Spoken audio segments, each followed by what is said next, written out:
Que el Señor les bendiga.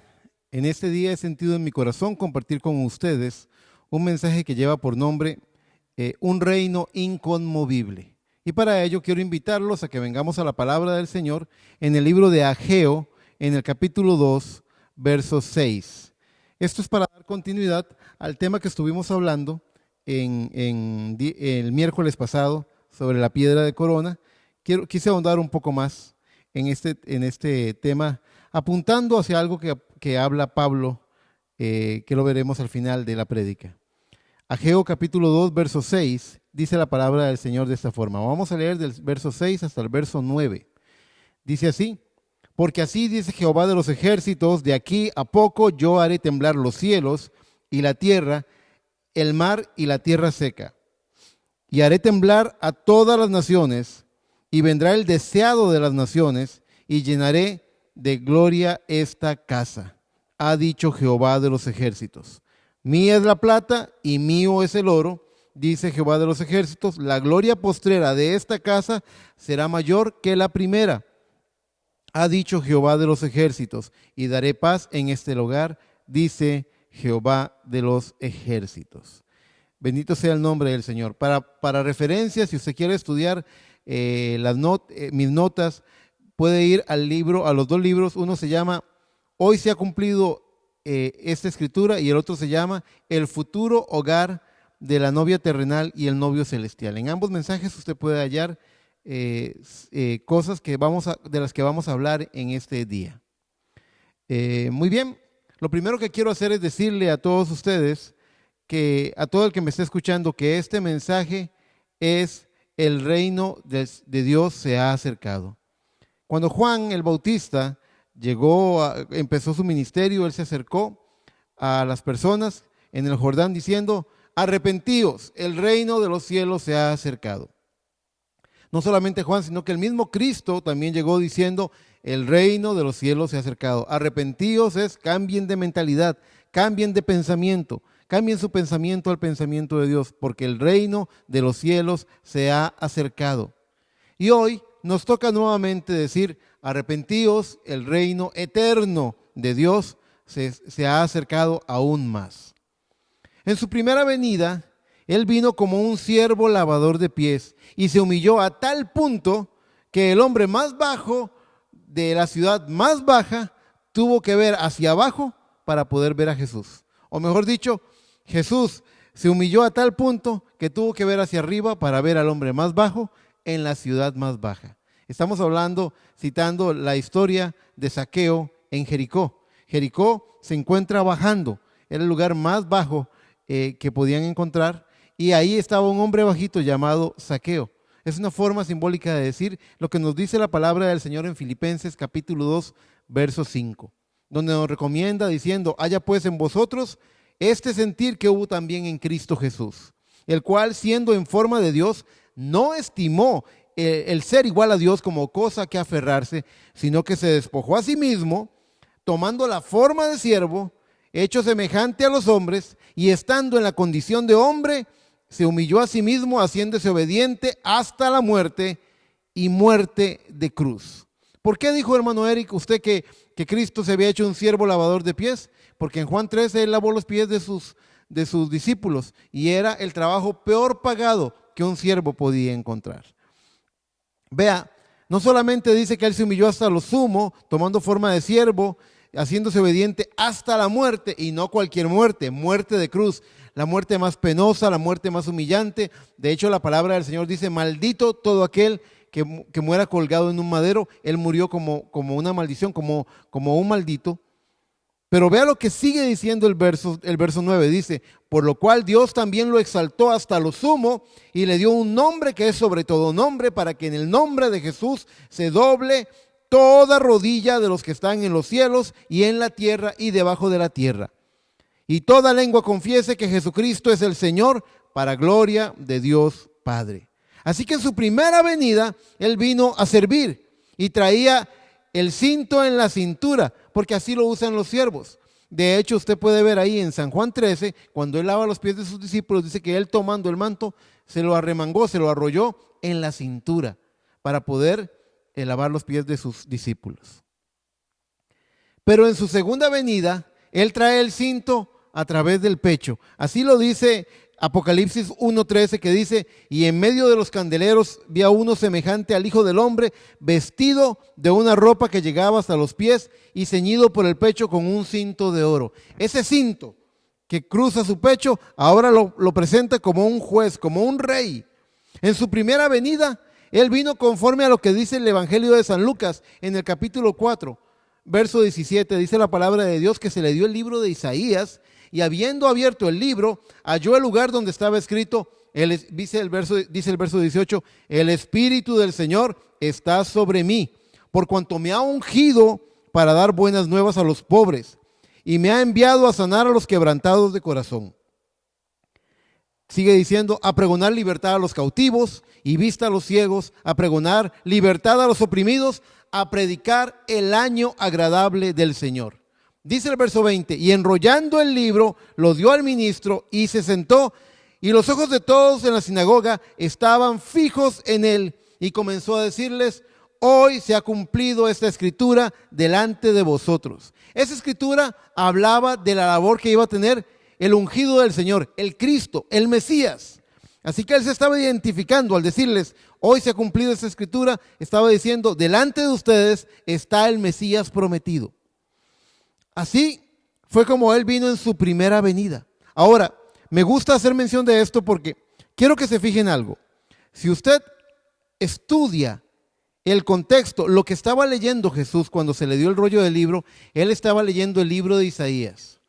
En nuestra nomenclatura, que tenemos dividida la Biblia en capítulos y versículos, Él estaba leyendo Isaías 61, 1 al 2, que dice de esta forma: el Espíritu de Jehová, el Señor, está sobre mí, porque me ha ungido Jehová, me ha enviado a predicar buenas nuevas a los abatidos, a vendar a los quebrantados de corazón, a publicar libertad a los cautivos y a los presos apertura de la cárcel, a proclamar el año de la buena voluntad de Jehová y el día de venganza del Dios nuestro, a consolar a todos los enlutados.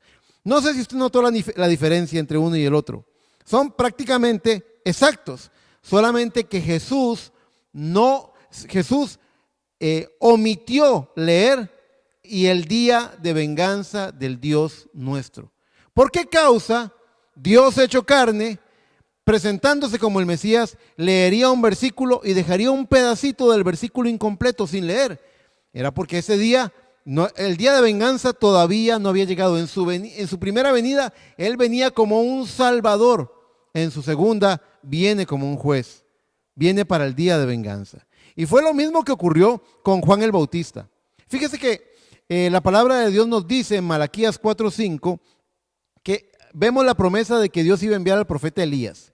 Dice: he aquí yo os envío el profeta Elías antes que venga el día de Jehová grande y terrible, dice el verso 5.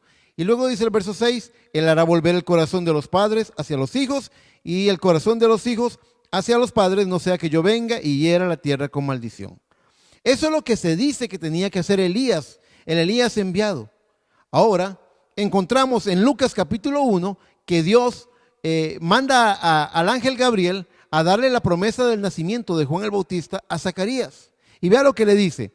Dice en el verso 13: pero el ángel, estoy hablando de Lucas 1:13, dice la palabra del Señor: pero el ángel le dijo: Zacarías, no temas, porque tu oración ha sido oída, y tu mujer Elizabeth te dará a luz un hijo, y llamará su nombre Juan. Y tendrás gozo y alegría, y muchos se regocijarán de su nacimiento, porque será grande delante de Dios, no beberá vino ni sidra, y será lleno del Espíritu Santo aún desde el vientre de su madre. Qué gran hombre fue Juan el Bautista. Sigue diciendo el verso 16: y hará que muchos de los hijos de Israel se conviertan al Señor Dios de ellos. El verso 17 es al que yo quiero que le preste atención. En ese dice: e irá delante de él con el espíritu y el poder de Elías, para hacer volver los corazones de los padres a los hijos y de los rebeldes a la prudencia de los justos. Nuevamente vuelvo a hacer la pregunta: ¿notó usted la diferencia? En Malaquías 4:5 al 6 dice, se dice: él hará volver el corazón. En el verso 6, él hará volver el corazón de los padres hacia los hijos y el corazón de los hijos hacia los padres.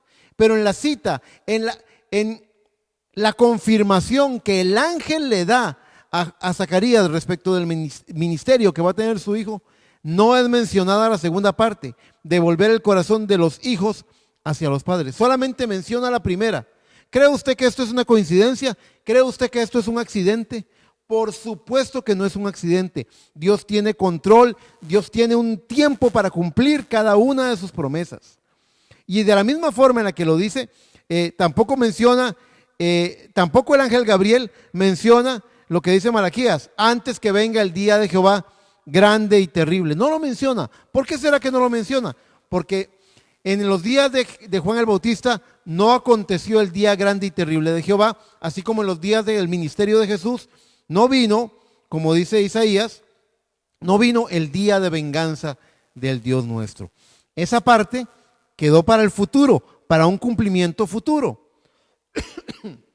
Usted puede ver entonces que en los días de Cristo no se dio ni el día de venganza, ni el día grande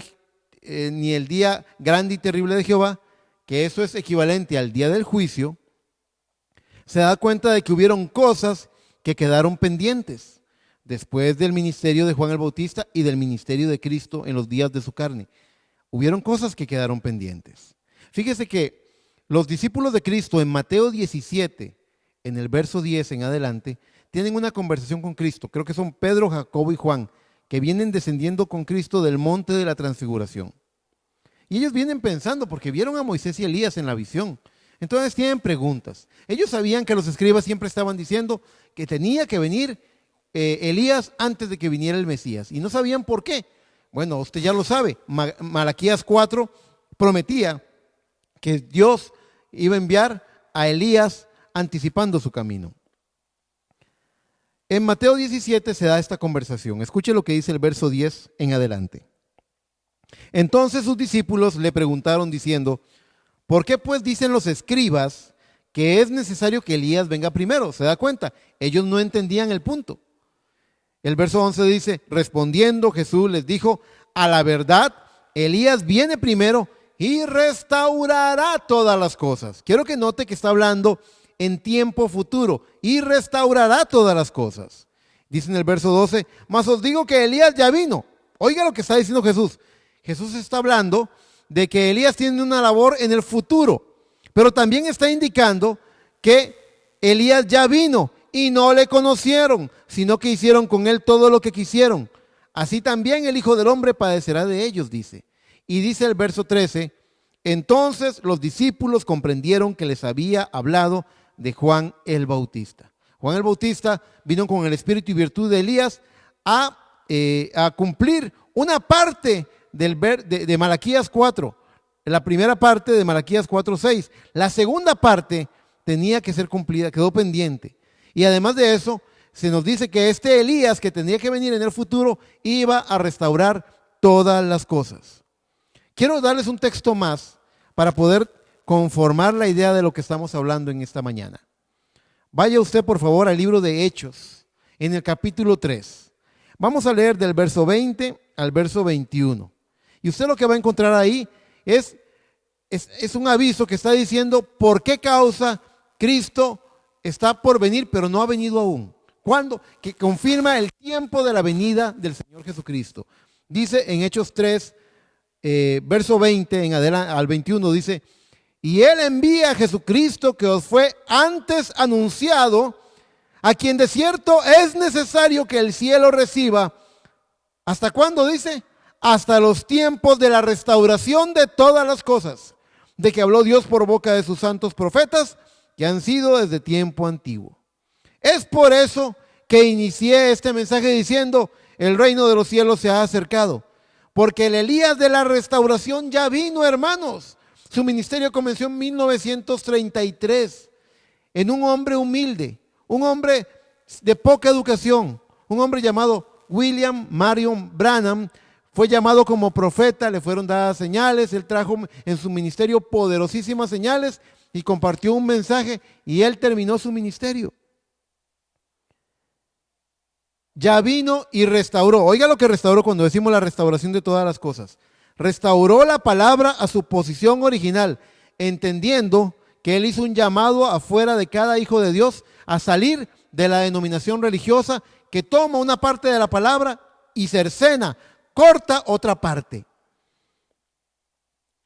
Él ya por medio de este ministerio restauró la palabra a su posición original, restauró el corazón de los hijos, nosotros, esta generación, a la fe de los padres.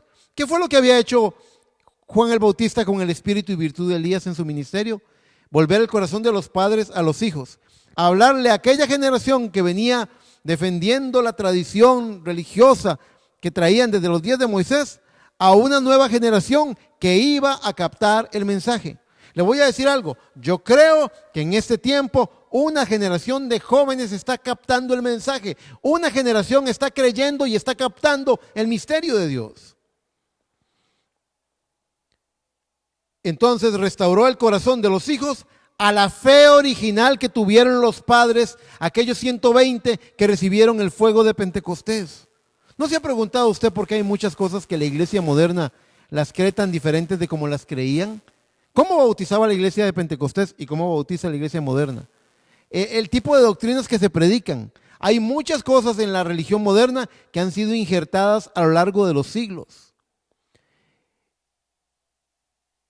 Y además de eso, no solamente restauró la palabra a su posición original y restauró la fe de los hijos, el corazón de los hijos a la fe de los padres, sino que también Él consumó el misterio de Dios tal y como el Señor lo había prometido a sus siervos los profetas. Tome nota, en Apocalipsis 17 se habla de este ministerio. En el mensaje del miércoles pasado, les hablé de la inminente venida de la piedra de corona a la pirámide. Pero hay una cosa más que va a ocurrir. Les estoy hablando de la remoción de todas las cosas removibles, de todo lo removible. Y para ello, los quiero invitar a que vayan conmigo con toda calma y lean conmigo el libro de Hebreos en el capítulo 12 y que busquemos el verso 25. En Hebreos 12, 25 vamos a leer hasta el verso 29. Y quiero que ustedes analicen eso y luego vamos a ver nuestro texto auro, el de Ageo, para que ustedes comparen y vean la simplicidad y la exactitud que la palabra de Dios nos está presentando. En Hebreos 12:25 dice la palabra: mirad que no desechéis al que habla, porque si no escaparon aquellos que desecharon al que los amonestaba en la tierra, mucho menos nosotros, si desecháremos al que amonesta desde los cielos. La voz del cual conmovió entonces la tierra. Está hablando de cuando Dios se hizo presente en la columna de fuego y el monte tembló. Dice, pero ahora prometió diciendo, aún una vez, y conmoveré no solamente la tierra, sino también el cielo. Y esta frase, aún una vez, indica la remoción de todas las cosas removibles como cosas hechas, para que queden las inconmovibles.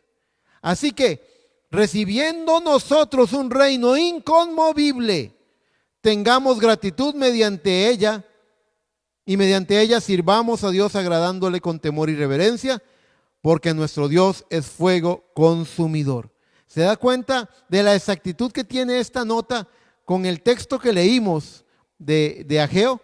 Ya lo vamos a comparar, pero les voy a leer primero una cita del mensaje El futuro hogar del novio celestial y la novia terrenal, predicado el 2 de agosto de 1964, en el párrafo 406 al 409. Dice así: ¿Por qué es que Dios pensó y le importó tanto ese pequeño lugar de Palestina, cuando tan solo es un pequeño lugar? Pero allí mismo es donde el templo es asentado. Allí es donde la nueva Jerusalén surgirá.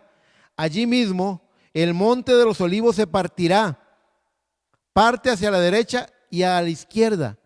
Seguro, dice, cuando ella empuje hacia arriba desde abajo. No dicen ellos que está esperándose, que está separándose, empujando así.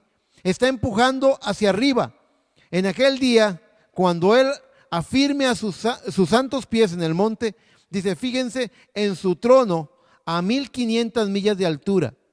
Recuerden, Satanás trató de tentarlo a él una vez en la cumbre del monte.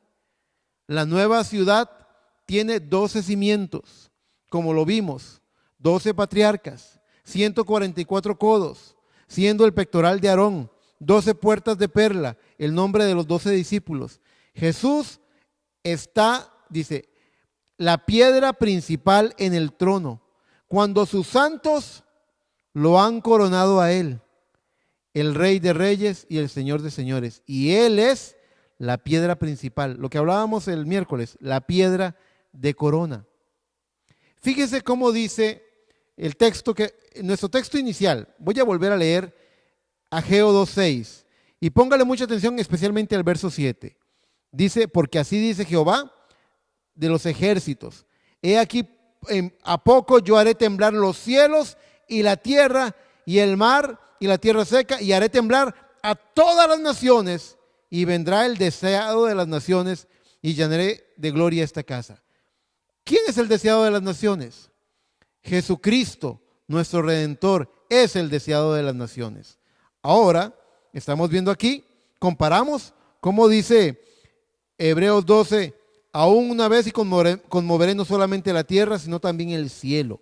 Y esta frase, aún una vez, indica la remoción de las cosas removibles como hechas, para que queden inconmovibles. Así que recibiendo nosotros un reino inconmovible, tengamos gratitud. Viene, hermanos, hermanas, viene un reino que no será conmovido. Comparamos y vemos que Hechos 2:7 calza con Hebreos 12:28. Están hablando del mismo hecho. Lo que no esté fundado sobre la roca de la revelación de Jesucristo perecerá por estar sobre arena movediza. ¿Qué es lo que está fundado sobre la roca? ¿Usted sabe qué es lo que está fundado sobre la roca? En Mateo 16, Cristo dijo, cuando Pedro dijo, yo digo que tú eres el Cristo, el Hijo del Dios viviente, él dijo, bienaventurado, dichoso eres tú, Simón, hijo de Jonás, porque esto que acabas de decir no te lo reveló carne y sangre, no lo aprendiste por vías humanas, no hubo un hombre, un pastor o un maestro que te lo enseñara, sino mi Padre que está en los cielos, este te lo ha revelado. Y él dice, y sobre esta roca, ¿cuál roca? La revelación de quien es Jesucristo, el Hijo del Dios vivo. Y sobre esta roca edificaré mi iglesia y las puertas del infierno no prevalecerán contra ella. ¿Qué es lo que está afirmado sobre la roca?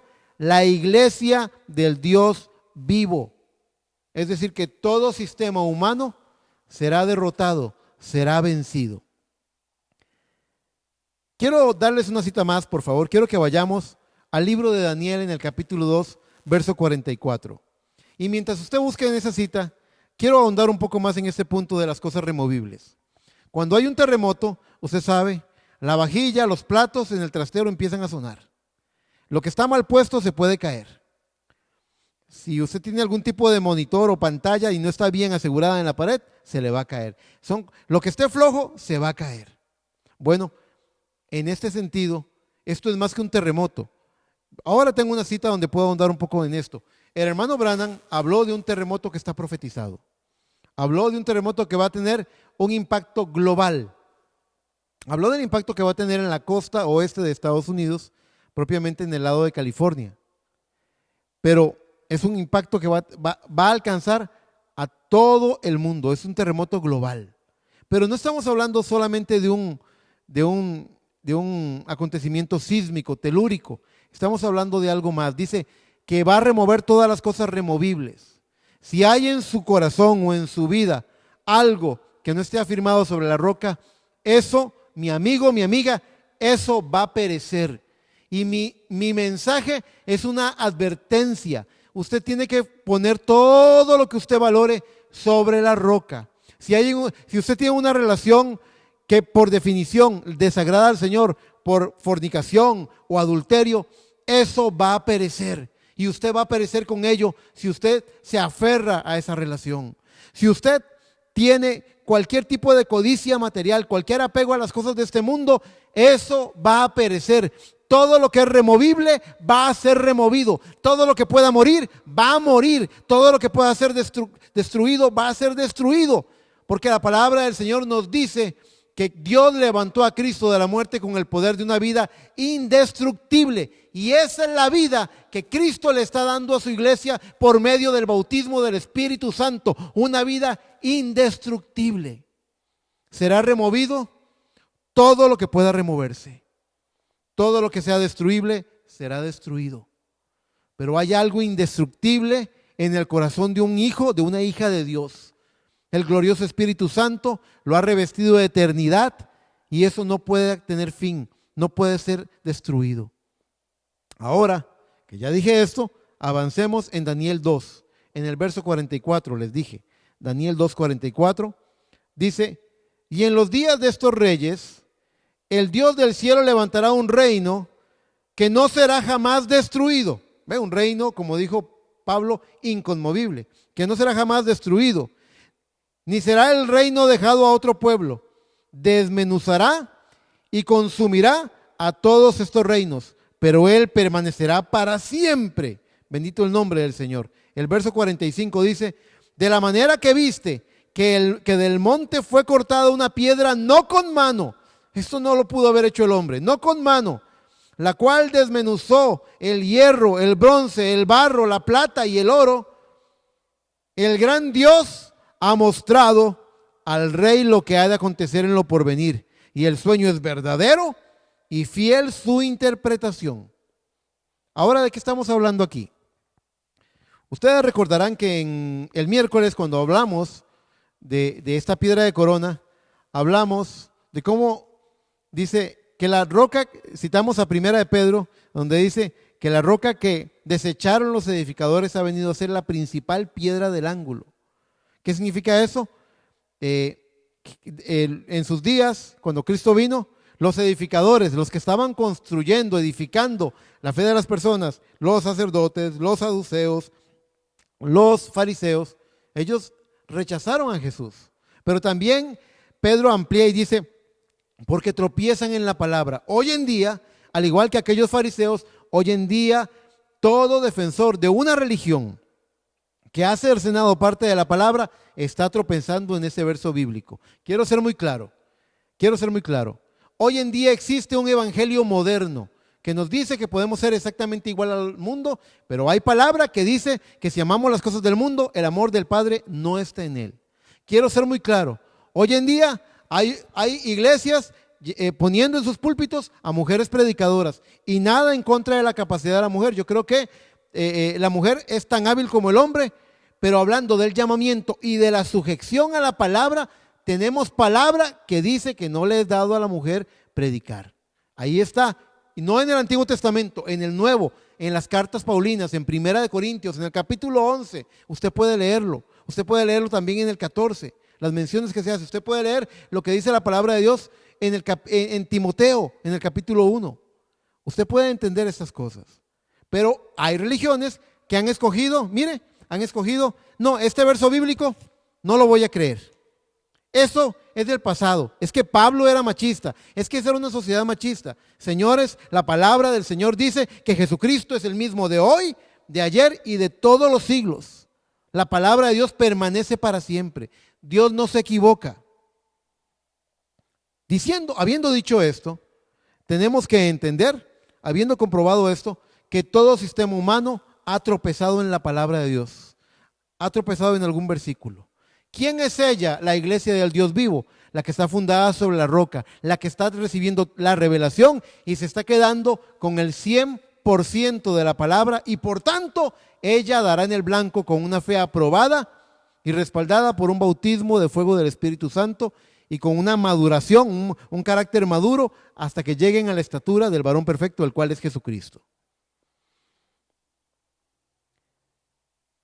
Esta cita de Daniel 2 se refiere a un tema que no es mi tema en este día. Se refiere a los 4 imperios: al imperio babilónico, al imperio medo-persa, que continuó el imperio babilónico, al imperio greco-macedonio y al imperio romano. Está hablando de la visión que tuvo en Daniel 2 el rey Nabucodonosor, que era rey de Babilonia. Con gran agrado he escuchado, estaba viendo, no solamente que nuestro querido amigo el hermano Mónico está predicando nuevamente la palabra, sino que está tratando, hablando de los 4 reinos, de este tema. No era mi intención, yo voy en la línea de un reino inconmovible, pero he tenido que llegar aquí. Lo que dice esto es que esos reinos serán vencidos, destruidos por esa piedra de corona, por Jesucristo, por la palabra. Les voy a leer lo que dice el mensaje del futuro hogar del novio celestial y la novia terrenal, para añadir un poco más a la venida de hemos hablado un poco de este evento de la remoción de todas las cosas removibles. En un nivel natural va a haber un terremoto, literalmente va a haber un terremoto, que va a tener un alcance global, mundial. Los efectos de la catástrofe de ese terremoto van a alcanzar daños a nivel mundial, global. Pero también, ya les dije, que también no solamente está hablando de remover las cosas físicas que se pueden remover, está hablando de todo aquello que no está lleno de eternidad. Más vale que usted y su corazón y su familia, su casa, estén llenos de la eternidad que el Espíritu Santo les da. En el mensaje del futuro hogar del novio celestial y la novia terrenal, párrafo 411, el mensajero dice, el hermano Branham ilustra en el pizarrón y dice, allí está el gran sello, aquí está la ciudad. No es solo un cubo plano, dice, sino que se inclina hacia arriba para que pueda ser vista.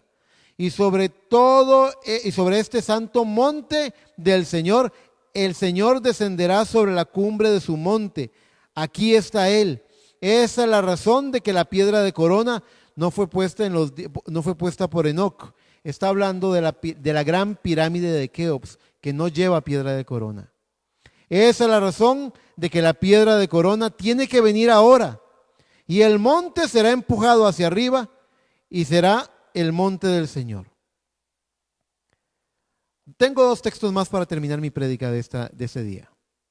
Zacarías 14, en el verso 4, que estuve citando a Zacarías el otro día. En el verso 14:4 dice, y se afirmarán sus pies, está hablando de Dios, y se afirmarán sus pies en aquel día sobre el monte de los olivos, que está enfrente de Jerusalén al oriente, y el monte de los olivos se partirá por en medio hacia el oriente y hacia el occidente, haciendo un valle muy grande, y la mitad del monte se partirá hacia el norte y la otra mitad hacia el sur. ¿Qué motivo tendría Dios para partir un monte, para hacer esa zona llana, para partir un monte a la mitad, para correr sus 2 extremos, sus 2 mitades? ¿Qué es lo que está pensando en hacer Dios? Lo que dice Apocalipsis 21:2. En Apocalipsis 21:2 la palabra del Señor dice, y yo Juan vi la santa ciudad, la nueva Jerusalén, descender del cielo de Dios, dispuesta como una esposa ataviada para su marido. Mis hermanos, el reino de los cielos se ha acercado. Se acercó en los días de Juan, cuando él vino con su ministerio para volver el corazón de los padres a los hijos, porque había buenas nuevas para ese día, que una nueva generación iba a captar e iba a creer. Cuando vino Cristo, en los días de su carne, en su ministerio de 3 años y medio, encontramos que Cristo dijo también, arrepentíos, el reino de los cielos se ha acercado. ¿Qué es lo que encontramos en ese acercamiento? Él vino y trajo redención. Yo les dije, en su primera venida, Él vino como el siervo. En esta segunda venida, Él viene como el juez, Él viene como el rey. En su primera venida, Él vino como el Cordero de Dios que quita el pecado del mundo. En su segunda venida, Él vendrá como el león de la tribu de Judá. En su primera venida, Él vino para salvarnos, para redimirnos. En su segunda venida, Él viene a recoger lo que ha redimido. Él viene a recogerlo porque viene juicio para este mundo. Porque todas las cosas que son temporales, vanas, sujetas a corrupción, temporales, todas estas cosas van a ser removidas para dar campo a un reino inconmovible, un reino eterno, en el cual Cristo reinará a sus hijos, a sus santos. Hemos compartido unos textos, unas citas, pero es usted el que tiene que meditar sobre lo que ha oído. ¿Cree usted? Vea lo que está pasando con la pandemia. Hace algún tiempo nunca hubiéramos creído que cosas que teníamos tan seguras en la vida, cosas como tener un excelente trabajo, hay gente que ha perdido su trabajo, gente que ha perdido su libertad porque ya no puede andar como quiere, y gente que decía, vivimos en un país de libertad, somos libres, y ahí están guardaditos en su casa. Están temiendo.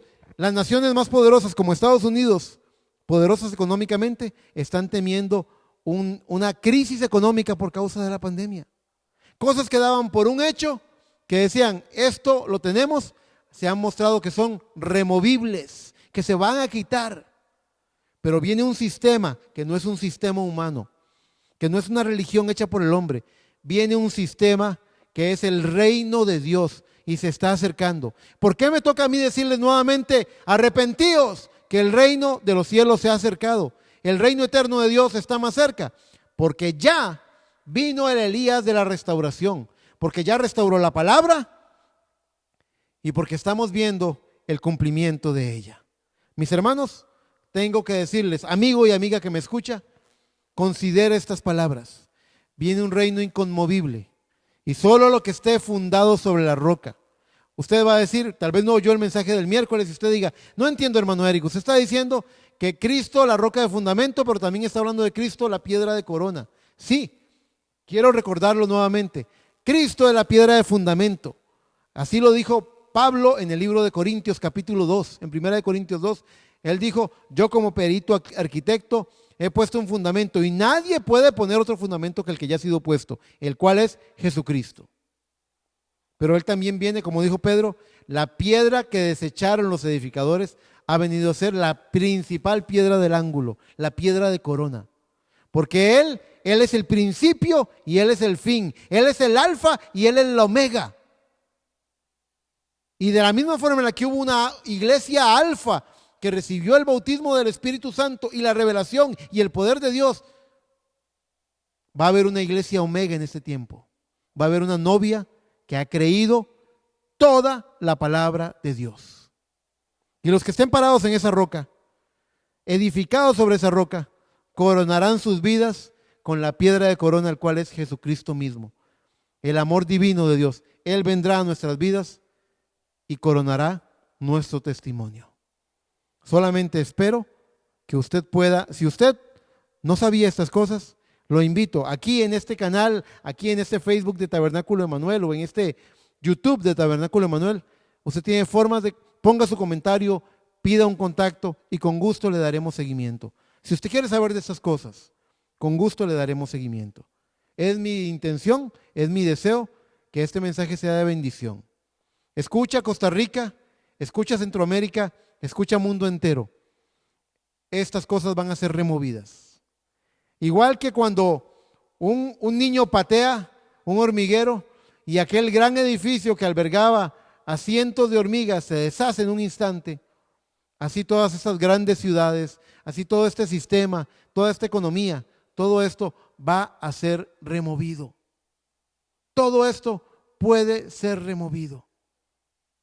Pero si usted ha abrazado la palabra viva y Dios le ha dado el bautismo del Espíritu Santo, en usted hay eternidad y ha sido puesto usted sobre la roca. ¿Sabe lo que decía David?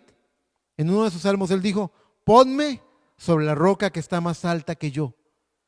La roca que está a esa altura donde las tormentas, donde las inundaciones no le van a hacer daño. Usted tiene que ser puesto en esa roca en la que fue puesto David y en la que fue puesto su servidor, su hermano Eric y cada creyente del Evangelio. Esa roca que se llama Jesucristo, nuestro gran fundamento, pero también nuestra corona, nuestro principio y nuestro fin, nuestro alfa y nuestra omega. Lo invito a que usted crea con todo su corazón y forme parte de la iglesia omega, que va a ver esa piedra de corona descender y calzar perfectamente con creyentes que son hechos al carácter de Jesucristo. Espero que este mensaje sea de bendición. Dios les bendiga, mis hermanos. Hasta la próxima.